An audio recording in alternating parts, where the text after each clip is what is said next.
Let me say a special good morning to our listeners and viewers. Welcome to another edition of To The Point.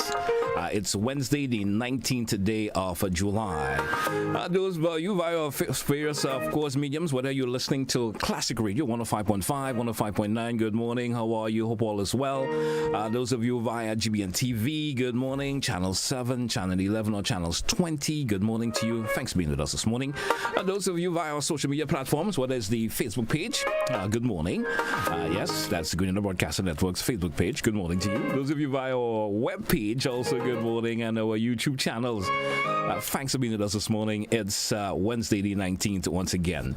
You know, usually on Wednesday we do entertain various departments within the government departments. We entertain them. Various departments will pop by and share information with us. But on today's program, we don't have an actual representative this morning, so we're going to move to a replay of the Prime Minister's press conference yesterday. Yeah, the Prime Minister did have a press conference yesterday, and of course he had a lot to say within that press conference. So we're going to replay this morning portions of it, I would say, not the entire press conference, just portions of it. And when that portion of the press conference that we're going to replay this morning wraps up, I will certainly invite your phone calls from you listeners and viewers. Feel free to give me a call. There are probably statements that were made within the press conference that you may of course would like to comment on. Feel free to do so when we wrap that segment up. So remember the number once again, 435-2041, 435-2041. Now we go over to Master Control, and we're going to replay that press conference yesterday, and as we make a listen up, and then after it wraps up, we entertain your phone calls and of course your comments via the Facebook page also. That will also be welcomed. Let's go over to Master Control. Afternoon to viewers via our Facebook page and YouTube channel, those of you on GIS channel 22, those of you joining us on the various social media platforms, members of the media. Welcome to this special press briefing. I am Sherry-Ann Noel. This afternoon's special press briefing is facilitated by Prime Minister Honorable Deacon Mitchell, Minister of National Security, Public Administration, Home Affairs, Information, Disaster Management.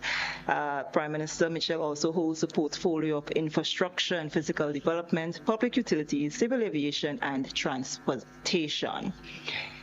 Prime Minister has called this special press briefing to speak to the recent violent acts and untimely deaths that we've been reading about both on social media and hearing about in the news.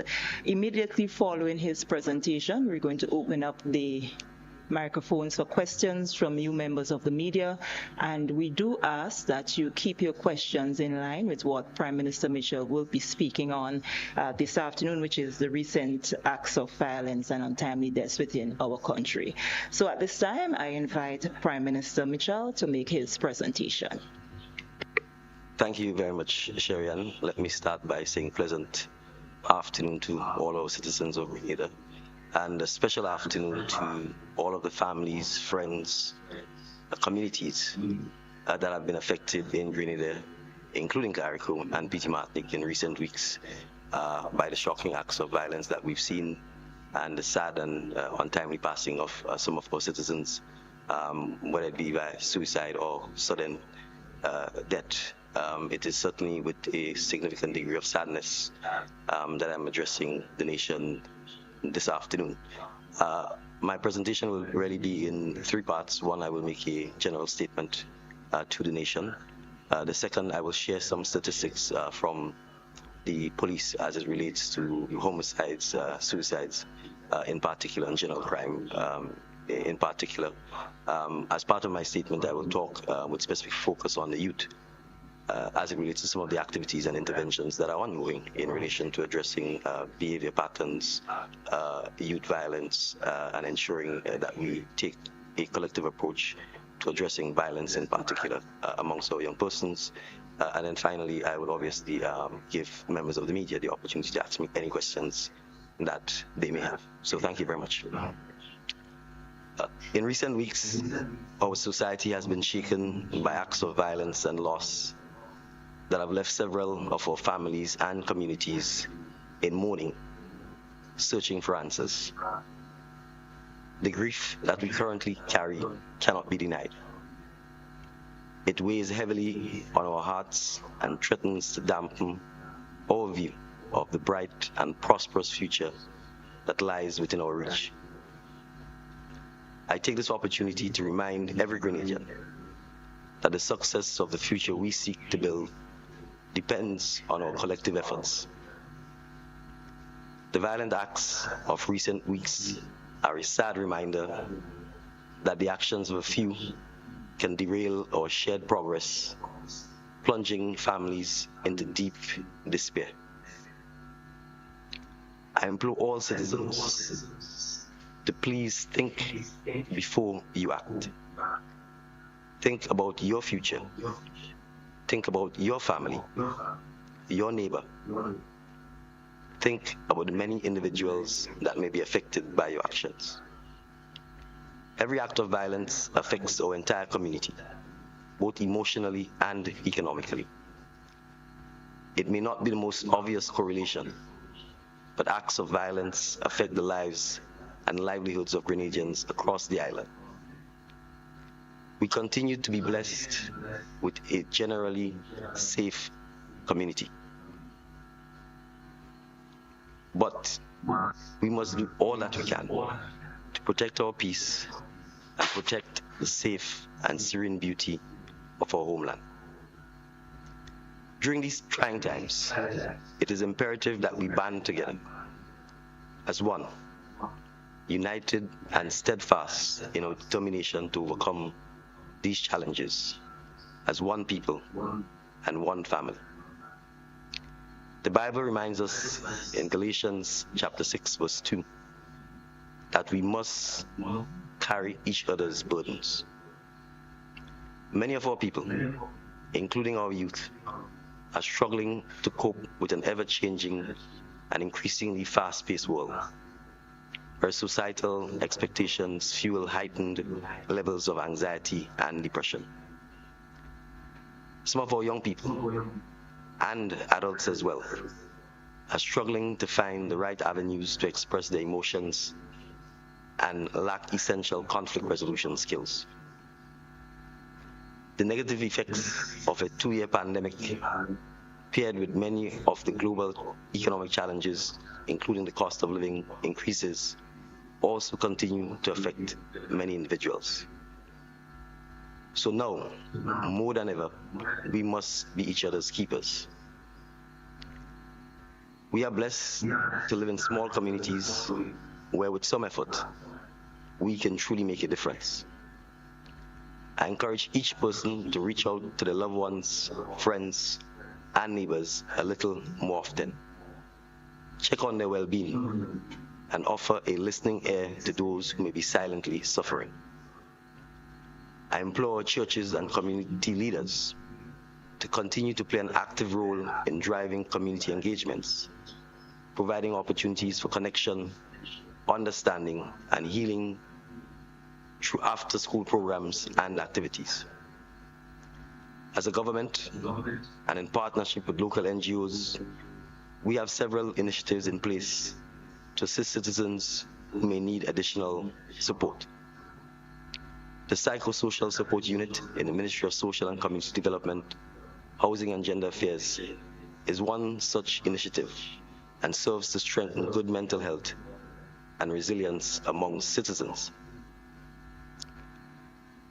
We intend to strengthen community policing and engagement, but we are interested in getting to the root issues that have been manifested in violence within our communities. I call on every citizen to actively make an effort to be kinder in our interactions with one another. I paraphrase Mahatma Gandhi when I say that the simplest acts of kindness can be more powerful than 1,000 heads bowing in prayer. Let us nurture a spirit of compassion in our communities. Together, little by little, we can foster a culture of understanding, respect, and peace, where every life is cherished. It is vitally important that we take care of our physical, mental, emotional, and spiritual health, as all aspects are interconnected. Sadly, in our society, we often neglect the mental and emotional, viewing these areas of human development as weak. It is time that we break this false narrative that is causing too many of our people to suffer in silence. It is also time that we embrace better physical care of our bodies. Improving our health system is a major step. However, effective physical care will require a mind shift from many of our people towards regular health screenings, healthy eating patterns, regular exercise, and maintaining a healthy weight. Non-communicable diseases in the form of heart attacks, strokes, diabetes, hypertension, and cancers are the leading cause of premature deaths in the Caribbean and in Grenada, and pose a serious threat to the health and development of many Grenadians. Finally, spiritual health is as important as the other areas of well-being, as belief systems provide a sense of connectedness, inner peace, and a broader perspective on life. Moving forward, as we move forward in this new season, let us not forget the resilience that resides within each and every Grenadian. We are a people of strength, forged by the challenges we have faced throughout our history. I have no doubt that with determination, we can overcome these trials and emerge stronger than ever before. May the wounds of our nation and the wounds, particularly of the families of the victims who've been affected by these acts of violence, be healed. And may the memory of those we have lost guide us in our pursuit for a better future. May God continue to bless all of us. Thank you. I want to share with the nation two things. One, some statistics provided by the Royal Grenada Police Force as it relates to crime. And then two, some of the interventions that are currently taking place, both from a government perspective, from a government and NGO, as well as from a community perspective. So I will start with some of the statistics, and I'm referring to the statistics because it's important for us to have perspective, to also to remain calm, and to not give in to anxieties, to our fears, to not become depressed, because we certainly accept that one crime is a crime too many. One homicide is a homicide too many. One suicide is a suicide too many. But we also have to have some perspective and actual facts so that we do not escalate or make the situation worse. And it is important at the end of the day for us to do all that we can to minimize and prevent the homicides, the suicides, and any other acts of violence. Now, I will start with the suicides for the year 2023. Certainly, in the last 2 weeks, we've had a lot of attention arising from the suicide or alleged suicide of two young women, one of whom is a prominent and well-known attorney at law from a prominent family.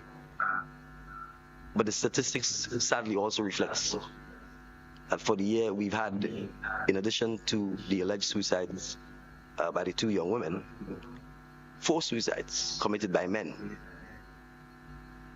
whose ages range from 50, 57, 49, and 67. And therefore it demonstrates that mental illness is no respect of sex and no respect of age. And statistically, it means that we've had persons who are in their mid-50s and 60s committing suicide at double the rate of young persons. And so when we say that many of our citizens are suffering in silence, it is not just young people. It is adults, and in many cases, senior citizens as well. And so it's important for us that when we look at the interventions that we need in our community, that we do not over-focus or only focus on young people, but obviously that we pay attention and focus on our adults and our senior citizens as well.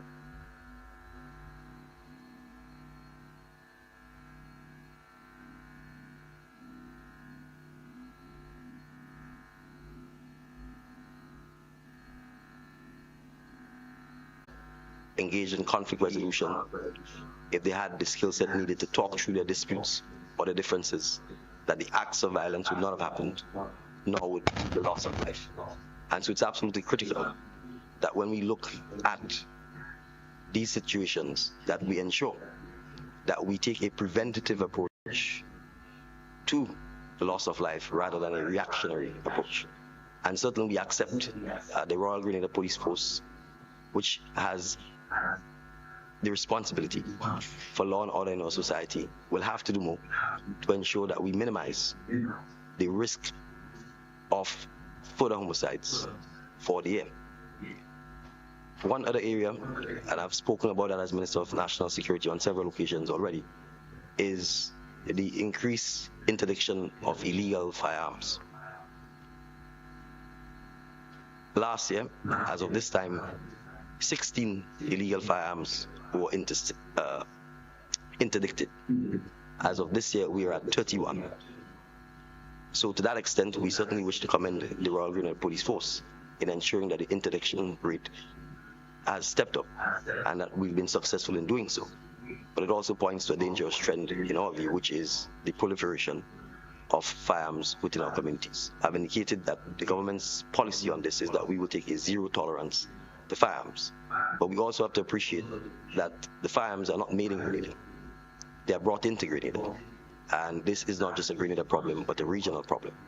And we have, at a regional level, been advocating and addressing this issue with our partners in the United States in particular, because the majority of the firearms come from the United States. We recognize, therefore, that beefing up our screening and our security at our ports of entry, particularly at the seaport, is going to be critical. And so the Grenada Ports Authority is taking steps to be able to get the necessary screening that can allow for the screening of barrels and so on, so that we can detect attempts at introducing illegal firearms into our communities. As you're aware, we are also stepping up. And in recent times, we were blessed to have received a donation from the United States of America that would allow us to better patrol our ports and our coastline to continue the interdiction of illegal firearms. The other main areas of criminal offense, drug offenses. In 2022, as at this time, the Royal Grenada Police Force recorded 128 offenses. In 2023, it has recorded for the same period 150 offenses. Housebreaking and stealing, 2022 at this time, the number of cases recorded was 93. This is down significantly for the same period. The number of cases recorded is 54. Stealing, the number of cases recorded 897 for the same period. For the period 2023, there's an increase of 1,060. Sexual crimes, for the period 2022, the figure recorded for the same period was 202. There's a significant decrease for the period 2023. It is down to 138. And the miscellaneous threatening language, last year 1,147, and this year 1,246. Regrettably as well, we've had 3 road fatalities for the year. Last year, at the same period, there were 5. So the number is down 5. So,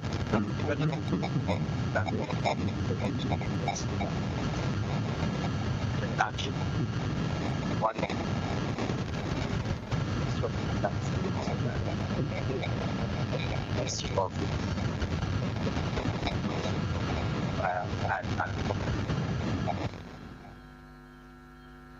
So, from the perspective of the Ministry of Social and Community Development and the various initiatives that the government is engaged with NGOs to address the necessary intervention amongst our young people. And I want to stress that some of these initiatives are ongoing, some of these initiatives will be coming on stream, but it is just the tip of the iceberg. We need a whole of society approach to address the issue of violence, to address the issue of behavior, to ensure that our people, not just our young people, but all our citizens feel a sense of hope, a sense of belonging, and are confident that there is someone that they can reach out to in the event they are feeling anxious, in the event that they're depressed, and that they're aware that the entire society cares about their well-being and their life. So I will just give some feedback as to what some of those initiatives are. There are a number of them. There is the Youth Resilience, Inclusion and Empowerment Program, or YRE. This is a collaboration with the United States Agency for International Development, or USAID. This aims to empower youth by promoting inclusion through mentorship and facilitating professional development opportunities. There's the CARI CQ 2.0 project, which is implemented by the United Nations Development Program, or the UNDP, and it facilitates the analysis of data to improve the country's capacity to identify the root cause of youth crime and design policies, strategies, programs, and interventions to mitigate these tendencies. And this program is important because oftentimes adults and senior citizens make comments about youth or youth behavior with no actual facts and no actual data. And so we actually need the data to look at what are the crimes young people are committing. Why are they committing those crimes? What is the age range that they commit those crimes are? What are the factors that would have led them to commit the crimes? And what interventions have happened after, so that we can design necessary policies to make sure that less of our young persons are at risk for being branded as criminals or engaging in criminal activity. There is the OASIS program, which is an opportunities to advance and support youth for success. That has been implemented in conjunction with the Organization for Eastern Caribbean States and will primarily focus on increasing the diversion of youth, from young persons away from courts and custodial sentences, because we recognize that there is a high tendency, if young persons are given custodial sentences and go to prison, there is a high probability of repetition. And so we need to ensure that we do not rush to criminalize our young people or criminalize their behavior and actually turn them into career criminals. The Ministry of Social Development, a number of approaches are ongoing. Currently, young persons who have been identified as being at risk to offend are referred to the probation unit in conjunction with the police authorities. And they are taken into what we describe as the alternative program. That program exposes young persons to life skills, conflict resolution, anger management, leadership skills, and the ability to discuss the issues that confront them. They are given the opportunity to speak, to talk, to engage with persons. It is not a lecture series, but an active participatory approach that allows the young persons to recognize that they have the ability to change their lives. There is training to support the reconciliation and restorative justice practices through mediation for youth. And I'm a big fan of mediation because it allows young persons, as well as adults, to own the solutions to the conflicts that exist between themselves and other persons. So teaching young people, youth and young persons the skills necessary for mediating the conflicts is something that we are keen to support. Therefore, the training of mentors and community members in this process is being rolled out, and we expect that this will help members of the community, as well as young persons, to be able to improve their behaviors, to strengthen civil society engagements, and to provide effective leadership and restore relationships, because this is key amongst our communities, amongst our villages. If there are disputes between families or between individuals, we have to be able to ensure that when we resolve those disputes, that the relationship is improved and restored, so that going forward, these disputes do not reoccur or new disputes do not happen. The OASIS program, I addressed this one already, parenting. And the Minister for Social and Community Development, the Honorable Senator Thomas, is very keen on supporting this. Parenting is crucial, and it is one of the main approaches being used to help young persons, particularly young persons with children, to ensure that they have the necessary parenting skills to help them to become proper parents. Because proper parenting strategies certainly can help to reduce delinquency and deviance in society, and we continue to implement the parenting sessions. Last week, for example, parenting training was conducted in the island of Carriacou. Next Monday, the probation unit will continue with its summer program. The program is specifically targeting young people in conflict with the law, starting on Monday, 24th July, The location is upstairs, the fish market located on Melville Street, and the program will be conducted 3 times weekly, in the first instance for 1 month as a pilot, and then we intend to continue rolling it out throughout the length and breadth of Grenada. At the prison, there is the No Turning Back initiative, which continues in conjunction with the probation unit to visit the prison, to work with young offenders, giving them tips on how to ensure that they do not re-enter the prison system. At the Bacolod Rehabilitation and Juvenile Center, a program has recently been instituted called the Reach and Teach program. The program aims to ensure that young people leaving the center will be walking into meaningful engagements and jobs or apprenticeship or entrepreneurship to ensure that they have the necessary means to survive. And finally, in conjunction with Dr. Chaitan, the ministry is engaging currently every Thursday for 12 consecutive Thursdays, a program in Guave targeting young people in Guave and St. Mark on behavior modification through the probation unit. So I've simply given examples of these programs from a government and NGO perspective, but I'm also aware that there are several Grenadians, several church leaders, even political parties, including the National Democratic Congress and the New National Party, that have taken initiatives to ensure that we can target young persons, to ensure that we can target adults who may be depressed, who may be suffering from anxiety, or who may be having a difficult time, or who may have disputes or differences at a community or individual level. So, for example, in St. Patrick's, where some of the more unpleasant homicides took place, particularly amongst the young persons, the Royal Grenada Police Force, in conjunction with Pastor King and the church community there, as well as in conjunction with the MP for the area, the Honorable Dennis Cornwall, have had several interventions and meetings and engagements with the communities to ensure that the hostility, the anxiety, the hurt, the pain subsides, so that the community members recognize that we all must coexist in harmony. And it makes no sense to talk about reprisals or continuing the violence or the loss of life. I give this as one example. In Parliament this morning, the Honourable Member of Parliament for St. Andrews Northeast pointed to the New Nationals Party youth event, which, according to her, was also aimed at addressing youth behavior.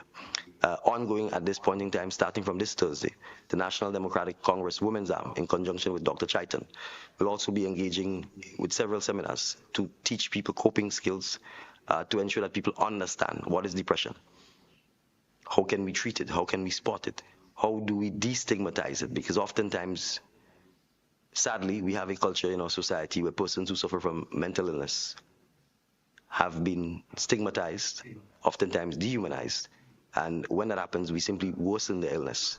And oftentimes, there are tragic consequences, not just in terms of suicide, but oftentimes, sometimes violent acts involving members of the community or involving law enforcement.